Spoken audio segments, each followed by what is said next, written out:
Good morning, students. Welcome in my today's class. Today we will do the grammar topic the verb. हमने बहुत बार पढ़ी है ना verbs, याद करते हैं. तो verbs होती क्या है? Definition. A verb is a word that states something about a person or a thing.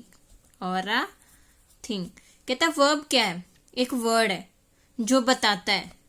State something बताता है किसके बारे में? पर्सन के बारे में या किसी चीज के बारे में. मतलब कि वर्ब से हमें पता चलता है कि क्या काम हो रहा है, जिससे काम के होने का पता चलता है या काम के करने का पता चलता है.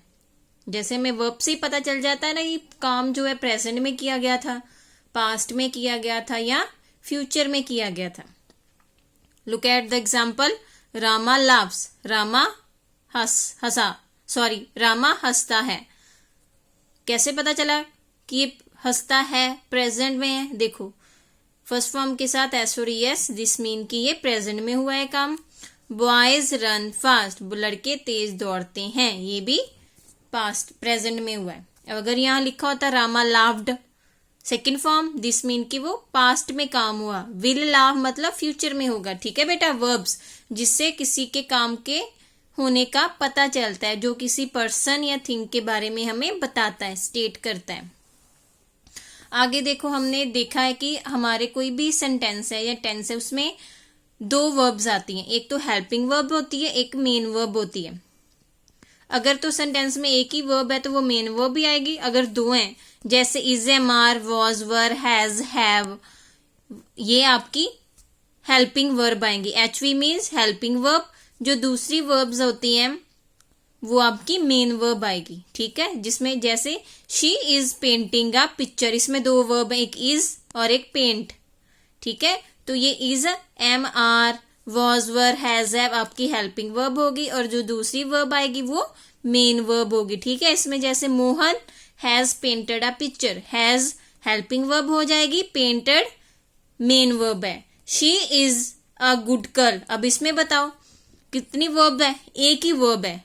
तो इसमें ये हेल्पिंग वर्ब नहीं आएगी, ये यहाँ पे क्या बन जाएगी? मेन वर्ब बन जाएगी, क्योंकि यहाँ पे एक ही वर्ब है. अगर एक हो तो वो मेन वर्ब है, अगर दो हो तो उसमें is, am, are, was, were, has, have helping verb बनेगी.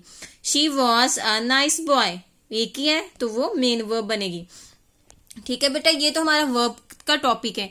वर्ब के आगे और भी आते हैं पार्ट, जैसे कि आगे वर्ब डिवाइड हो जाती है transitive verb and intransitive.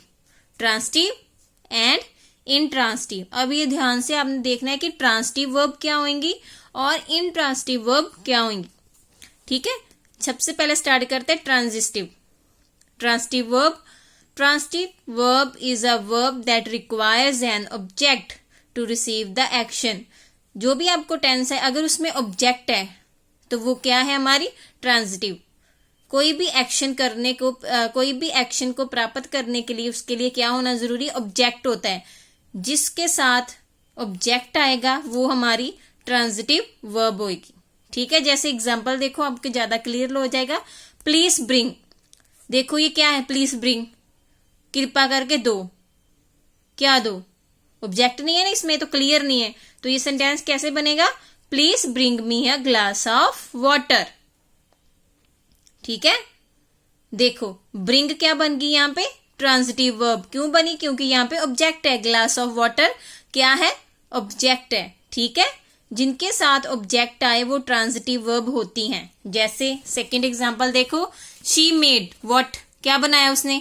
She made a cake. इसमें हेल्पिंग ट्रांजिटिव वर्ब कौन सी है? मेड. और ऑब्जेक्ट आया, क्योंकि इसके साथ ऑब्जेक्ट आया तो ये ट्रांजिटिव वर्ब बन गई. अगर यहाँ पे ऑब्जेक्ट ना आए तो वो इंट्रांजिटिव वर्ब बन जाएगी. अब एक इंट्रांजिटिव वर्ब करने से पहले देखो कि एक आपको डायरेक्ट ऑब्जेक्ट, हमने ऑब्जेक्ट किया ना, जिसमें ऑब्जेक्ट आए वो ट्रांजिटिव वर्ब होती है. तो ऑब्जेक्ट भी आगे टू टाइप के आ जाएंगे, डायरेक्ट और इनडायरेक्ट. डायरेक्ट में क्या आएगा? देखो अभी हमने पहला सेंटेंस किया था, पहले एग्जाम्पल किया ना हमने, please bring me a glass of water. ये तो ट्रांजिटिव वर्ब आ गया, ये तो ऑब्जेक्ट आ गया. ठीक है.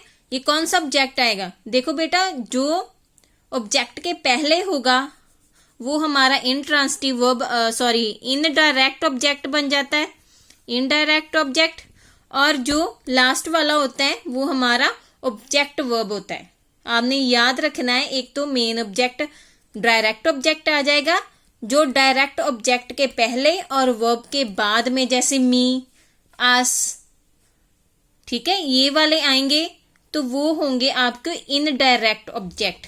देखो ये एग्जांपल, राम गेव मी अ पेन, अ पेन तो हो गया, ये हमारी आ गई ट्रांजिटिव वर्ब, क्योंकि इसमें ऑब्जेक्ट है। ये तो डायरेक्ट ऑब्जेक्ट आ गया, डायरेक्ट ऑब्जेक्ट के आगे जो आए वो इनडायरेक्ट ऑब्जेक्ट होगा। ठीक है बेटा। The teacher told us a story, told क्या हो गया, ट्रांजिटिव वर्ब होगी, आस क्या आ गया, इनडायरेक्ट ऑब्जेक्ट, और अ स्टोरी हो गई डायरेक्ट ऑब्जेक्ट। ओके बेटा, अंडरस्टैंड। ट्रांजिटिव वर्ब में हमारे पास ऑब्जेक्ट होता है, ऑब्जेक्ट आगे दो टाइप का आ जाएगा, डायरेक्ट और इनडायरेक्ट। डायरेक्ट ऑब्जेक्ट आपका लास्ट में होता है और उसके पहले जो ऑब्जेक्ट आता है वो इनडायरेक्ट ऑब्जेक्ट में आए। अगर आप कंफ्यूज हो, डायरेक्ट ऑब्जेक्ट में एक और टाइप आती है जिसमें होता है जो इनडायरेक्ट ऑब्जेक्ट होता है, किसको दिया,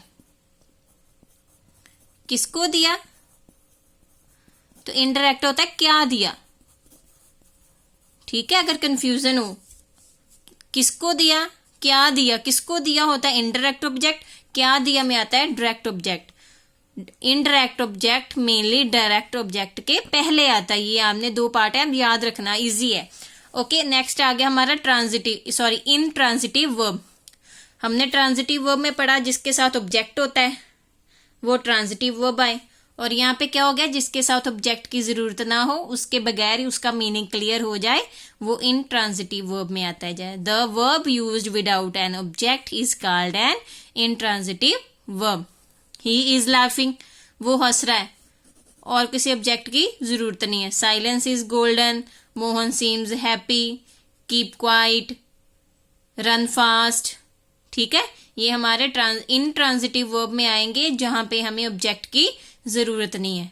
ओके बेटा, do it on your fair notebook ताकि आपको याद रहे और आप भूले ना इसको। ठीक है बेटा, और आपको साथ में इसकी मैं एक्सरसाइज भी सेंड करूंगी। Okay, bye, take care.